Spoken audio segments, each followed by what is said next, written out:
Blanche-Neige et les 7 nains en 3D absolument terrifiant et pas beau, The Electric States, un film à 320 millions de budget, qui a utilisé l'IA et qui est un flop total, ou même les problèmes encourus sur la production de Daredevil, et les premières images de Lilo et Stitch avec la créature en 3D, il va falloir en parler. Bienvenue dans ce nouvel épisode des pires et des meilleurs effets spéciaux. Nous on est parti et on va commencer avec Blanche-Neige, vous allez voir, il y a des choses à dire.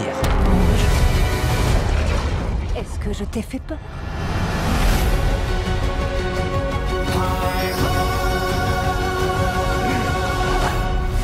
Dès la première bande-annonce, ça a été une catastrophe. Les 7 nains, personnages emblématiques du conte, ont été intégralement recréés en images de synthèse. Et le résultat est une catastrophe visuelle. Disney a tenté un rendu semi-cartoon pour rappeler les films d'animation de 1937. Mais ça ressemble davantage à un mauvais jeu vidéo plutôt qu'à un film à plus de 250 millions de budget. Et les critiques sont assez unanimes. Il y a un souci un petit peu avec les effets visuels. Chaque mouvement des nains semble un petit peu figé, peu naturel, et surtout ils ont cet effet de vallée de l'étrange, ou en anglais Uncanny Valley, qui met mal à l'aise un petit peu.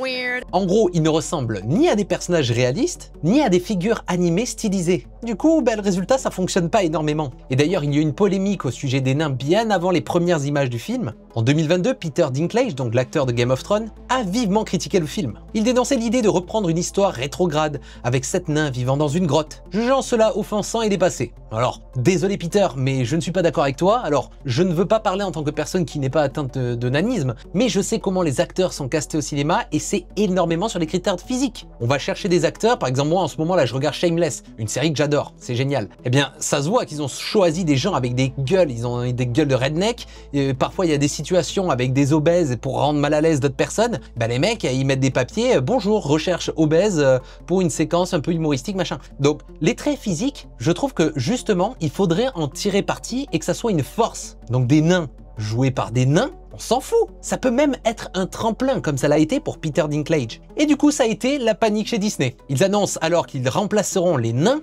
par cette créature magique inspirée du folklore germanique. Quand j'ai vu ça, moi perso, j'ai assez halluciné. Sauf que cette décision a enclenché donc une autre polémique. Les acteurs nains de Hollywood ont un petit peu gueulé parce que oui, merci Peter Dinklage. À cause de toi, on a une polémique déjà où on ne peut pas jouer dans des rôles qui nous est destiné pour montrer notre talent aux yeux de tous. Parce que si on peut embaucher 7 acteurs nains, il y en aura qui auront vraiment une présence à l'écran, une prestance, un jeu d'acteurs qui vont permettre, pourquoi pas, de faire décoller leur carrière. Donc je suis désolé, mais Peter Dinklage a un petit peu...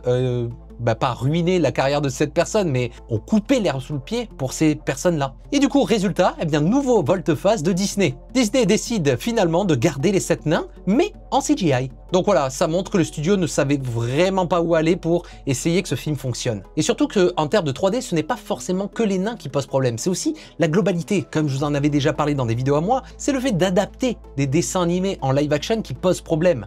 Désolé, dans la vraie vie, Blanche-Neige, si elle parle avec un Bambi, elle va se prendre un carchou dans la gueule. Très bien. Vas-y. Et attaquer derrière. Fais voir. Tu l'as senti? Oui. Ah oui. Incroyable!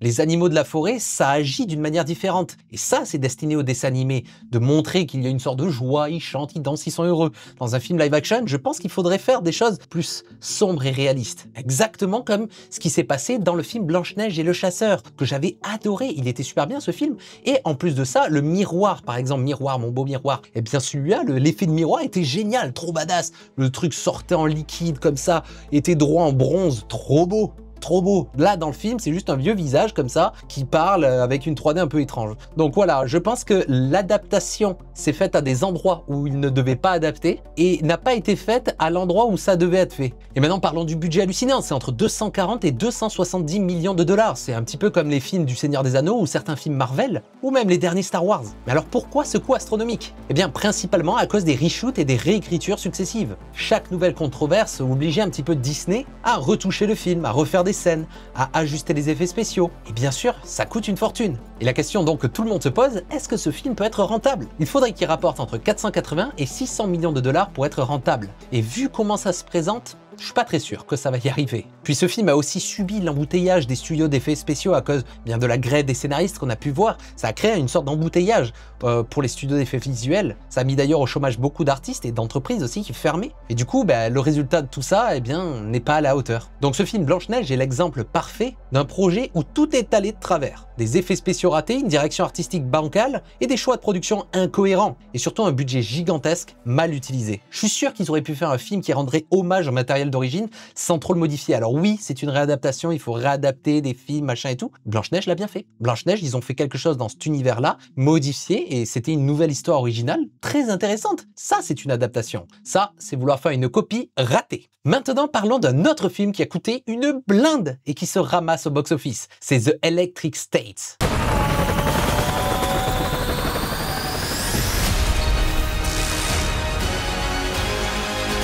320 millions de dollars pour faire ce film.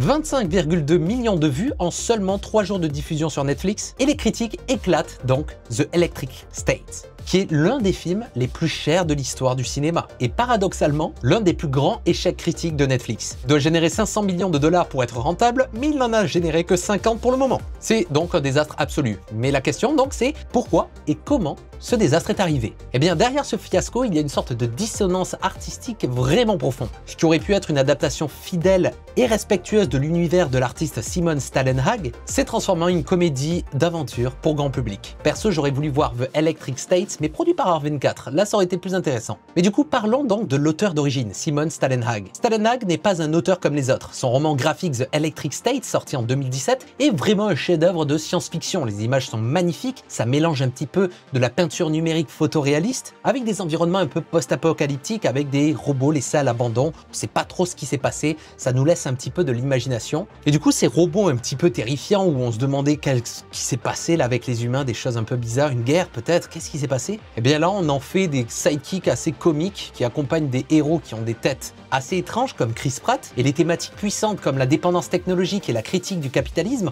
ont été gommées au profit d'une morale simpliste sur l'importance de la famille. Est-ce que ce n'est pas le sujet de film qu'on a vu 1000 fois? Alors qu'ils auraient pu faire quelque chose de profond sur tout ça, avec l'avènement de l'IA, en plus ils auraient pu jouer sur toutes ces choses-là pour montrer que les robots peuvent devenir cinglés. Enfin bref, ils avaient matière pour faire un film cool. Mais sans doute, il n'y a pas beaucoup de monde qui connaissent le travail de Simon Stalenhag, alors pourquoi ce film a réellement échoué? Eh bien je pense que Netflix a surestimé la puissance médiatique de Millie Bobby Brown et Chris Pratt, qui étaient hors de leur franchise habituelle, donc de Jurassic World et de Stranger Things. Et comme on l'a dit, l'attachement du public à l'œuvre originale était sans doute sous-estimé. Et donc le résultat est une histoire fade, avec des personnages inconsistants et avec une absence totale d'âme. Et donc je vous disais que ce film a utilisé des technologies d'intelligence artificielle. Si vous ne vivez pas dans une grotte, vous avez sans doute dû voir passer cette vidéo de Wonder Studio, ce système qui est automatisé le processus de l'animation pour permettre aux animateurs d'avoir, grâce à l'IA, donc des animations beaucoup plus rapidement, juste en se basant sur une vidéo avec un acteur. Ça avait fait énormément de bruit, on avait vu des investisseurs de malades dedans, et ça a été racheté par une boîte assez conséquente qui s'appelle Autodesk, qui est un gros constructeur de logiciels de 3D et d'effets spéciaux. Et du coup, ils ont voulu utiliser cette nouvelle technologie d'IA sur ce processus d'animation pour créer des variations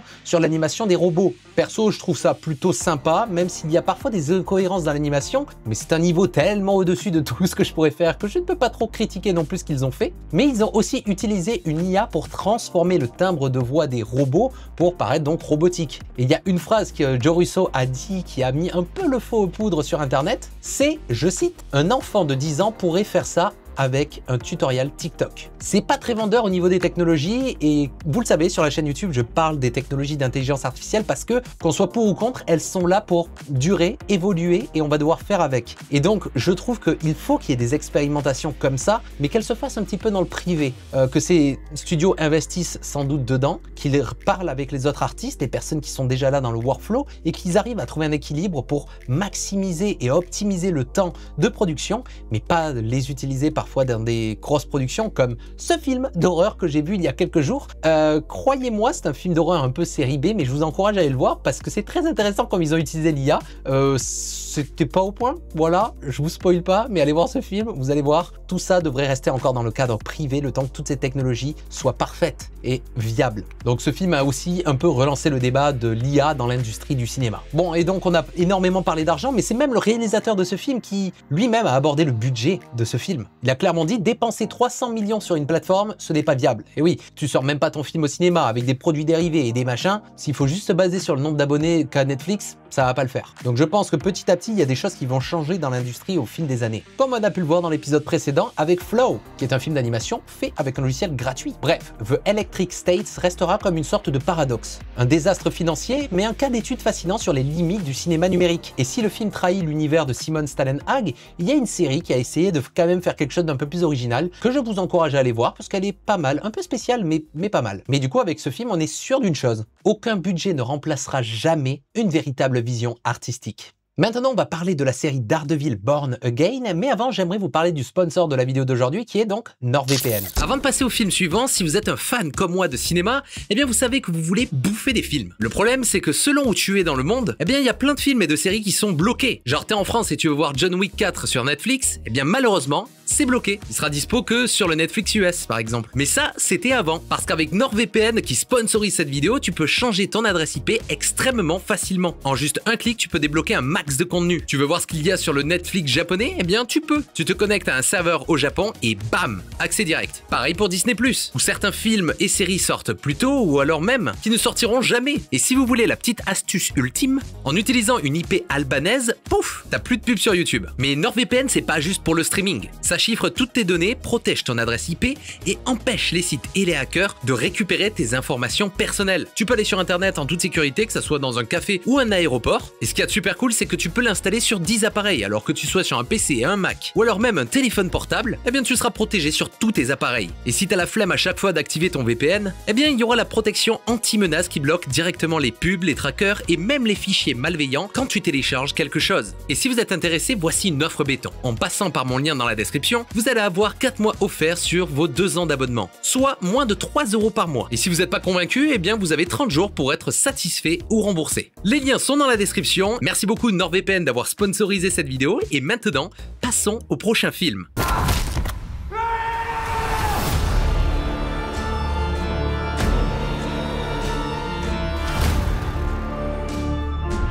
Daredevil Born Again, c'est 150 millions de dollars de budget pour 2 ans de production. C'est quand même beaucoup pour une série. L'histoire de Daredevil Born Again remonte bien avant son tournage, avec un premier obstacle de taille, les restrictions contractuelles. Après l'annulation de la série Netflix en 2018, une clause empêche Marvel de réutiliser ses personnages jusqu'en 2020. Et le rachat des droits par Disney en 2022 a un petit peu débloqué tout ça, mais le projet mettra encore 3 ans à se concrétiser. Et donc la production de cette série a été une véritable catastrophe. Elle est tombée pile poil pendant la grève donc des scénaristes à Hollywood, et à cause de ça les budgets ont donc explosé. Mais aussi il y a eu une sorte de reset créatif lorsque Marvel a vu les 6 premiers épisodes. Ils se sont dit qu'est-ce que c'est que ça? On va devoir tout retourner parce que la série était trop éloignée de cette noirceur qui avait fait tant le succès donc de la série Daredevil sur Netflix. Du coup hop, ils ont viré les scénaristes après la grève des scénaristes et ils ont choisi un nouveau scénariste. Résultat, plus de 40% des scènes ont dû être retournées et donc la série a dû encore une fois repousser sa sortie. Et donc ces reshoots ont coûté quand même 35 millions de dollars et 25% étaient dédiés juste pour les effets spéciaux. Et les effets spéciaux maintenant, parlons-en. Parce que ce que je trouve qu'il y a dans ce Daredevil Born Again par rapport à avant, eh bien c'est une perte d'authenticité. À l'époque, il y avait vraiment des cascadeurs qui jouaient dans de vrais décors, c'était génial. Maintenant, c'est que du fond vert. C'est que du fond vert et ça se voit. Il y a même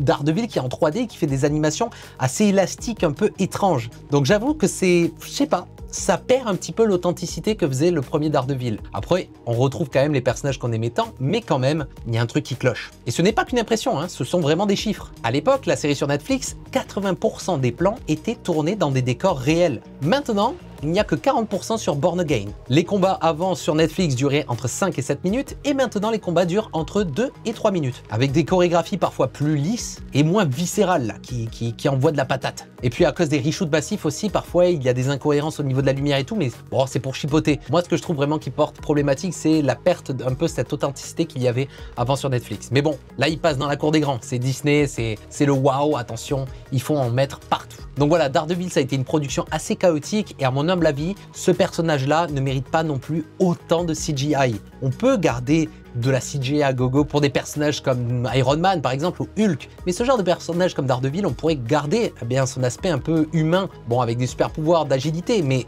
voilà, pas non plus abusé. Bon, et maintenant parlons des premières images de Lilo et Stitch.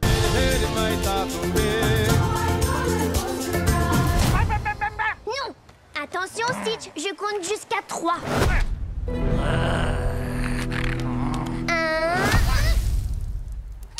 Avec un budget estimé à 180 millions de $, et ce n'est pas pour rien que je parle des budgets dans cette série de vidéos, c'est parce qu'il est important de savoir comment les studios utilisent autant d'argent avec le résultat qu'on a. Disney a montré du coup les premières images dans une bande-annonce de Lilo et Stitch. Et écoutez-moi, surprise, j'aime bien le design de Stitch. Je trouve qu'il fonctionne plutôt bien. Pourquoi? Parce qu'il est raccord avec le matériel d'origine. Son pelage, sa fourrure, sa texture, tout fonctionne plutôt bien. Mais encore une fois, on en revient au problème que j'ai déjà énuméré dans le passé, c'est que ce personnage n'a pas lieu d'être dans cet univers réaliste. Que cela soit ses yeux globuleux, ses expressions, on entre encore une fois dans cette vallée de l'étrange. Enfin, ce n'est que mon humble avis, attention. Et d'ailleurs, si cette adaptation réaliste a si bien fonctionné sur Stitch, c'est parce que Chris Sanders, le créateur original de Stitch, et aussi la voix du personnage en 2002, a supervisé cette transition vers le live action, donc ça ne pouvait pas être raté, pas comme Sonic. Donc ouais, sur ça, franchement, je trouve que j'ai été rassuré sur le design de Stitch. Donc pour le moment, eh bien écoutez, je laisse le bénéfice du doute à Disney, pourquoi pas, en espérant que ce soit bien.